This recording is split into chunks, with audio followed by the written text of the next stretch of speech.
اللہ رب العزت نے قرآن مقدس کے 15ویں پارے کی سورہ کاف میں دو دوستوں کا واقعہ بیان فرمایا ہے۔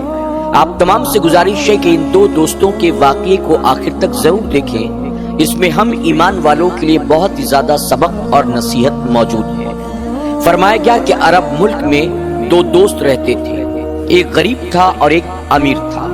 اللہ رب العزت نے اس امیر دوست کو ایک باغ دیا تھا، جس باغ میں چاروں طرف لہلہاتے ہوئے ہرے بھرے درخت موجود تھے۔ وہ انگوروں کی کھیتی کیا کرتا تھا اور اس کے باغ کے بیچوں بیچ سے ایک نہر بہتی تھی، جس نہر کے ذریعے اپنے باغ کے درختوں کو سینچتا اور وہ وہاں پیدا ہونے والے مال کو بازار میں بیچ کر بہت مالدار ہو گیا تھا۔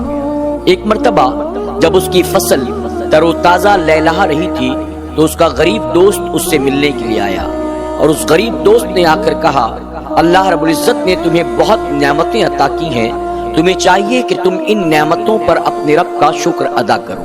اس پر وہ دوست گھمنڈ کی بنیاد یہ کہنے لگا، یہ جو میرا باغ ہے، یہ جو انگوروں کے پیڑ ہیں، یہ جو درمیان سے نہر بہتی ہے، یہ سارا کچھ میری اپنی محنت کا، میرے عقل و شعور کا اور میری سمجھ بوجھ کا نتیجہ ہے۔ اس میں بھلا اللہ کا شکر ادا کرنے کی کیا ضرورت ہے؟ یہ سب کچھ میں نے اپنی محنت اور مشقت سے بنایا ہے۔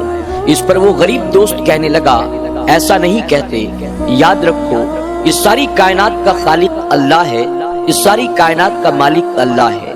اسی اللہ نے تمہیں بھی پیدا کیا، مجھے بھی پیدا کیا، اور اس کائنات میں جو کچھ بھی ہے وہ سب اللہ ہی نے پیدا فرمایا ہے۔ یہ تمہارا باغ، یہ درمیان سے بہنے والی نہر کا پانی اور اس باغ میں لگے ہوئے درختوں پر پھل، یہ سب کے سب اللہ ہی نے عطا کیے ہیں۔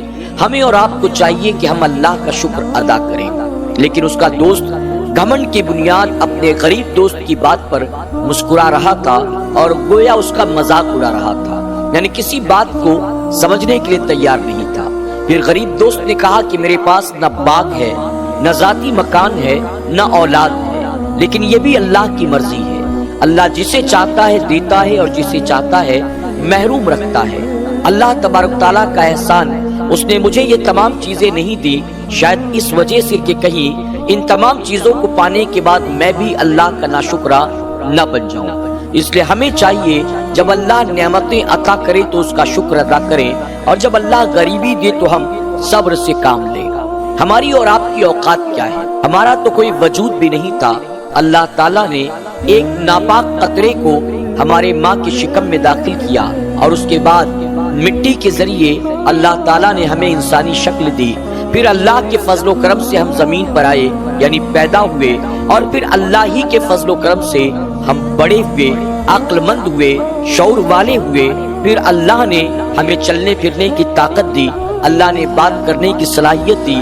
آنکھ، ناک، کان، ہاتھ، پیر، یہ تمام جسم کے اعضاء اللہ ہی نے عطا کیے ہیں۔ یاد رکھو اللہ تعالیٰ دینا بھی جانتا ہے اور اللہ لینا بھی جانتا ہے۔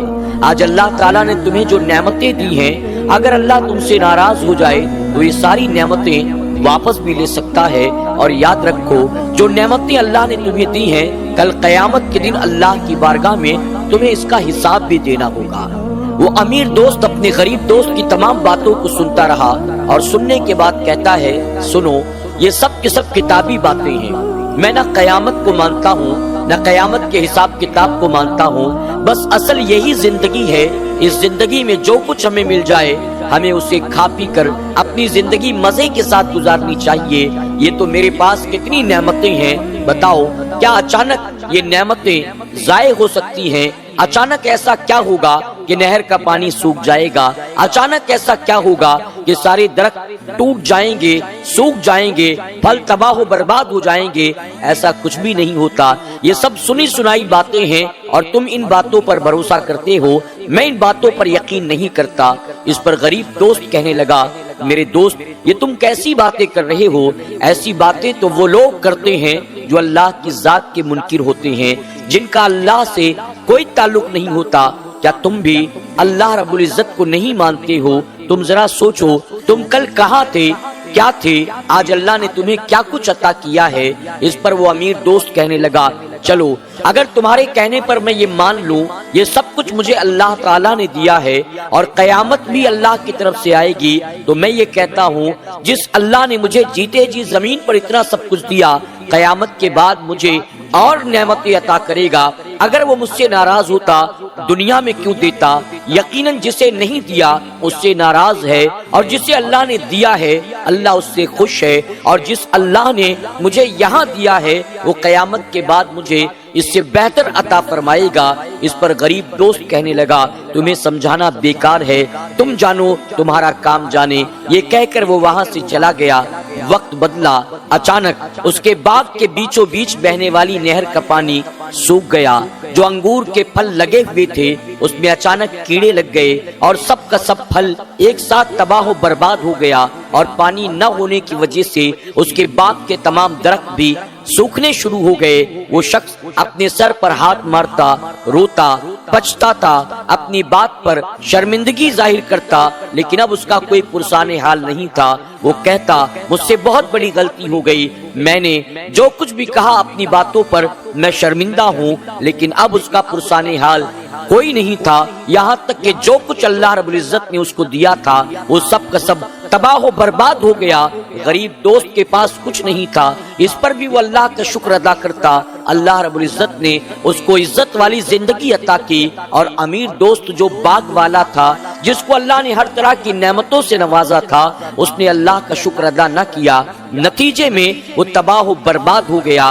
اللہ رب العزت نے سورہ کاف کے اس واقعے کے ذریعے قیامت تک آنے والے مسلمانوں کو یہ بتا دیا اللہ اگر تمہیں نعمتیں عطا کرے تو ان نعمتوں پر کبھی گھمنڈ مت کرنا، کبھی تکبر مت کرنا، بلکہ اللہ کا شکر ادا کرنا۔ اور جو بندہ اللہ کی دی نعمتوں پر اللہ کا شکر ادا کرتا ہے اللہ نعمت میں اور برکت عطا فرماتا ہے، اور اگر نعمتیں چھن جائیں یا نعمتیں نہ ملیں تو اس پر اپنے رب کو راضی کرنے کے لیے صبر سے کام لینا۔ یقیناً جب تم صبر کرو گے اللہ تمہیں دنیا میں عزت دے گا اور بعد مرنے کے جنت عطا فرمائے گا۔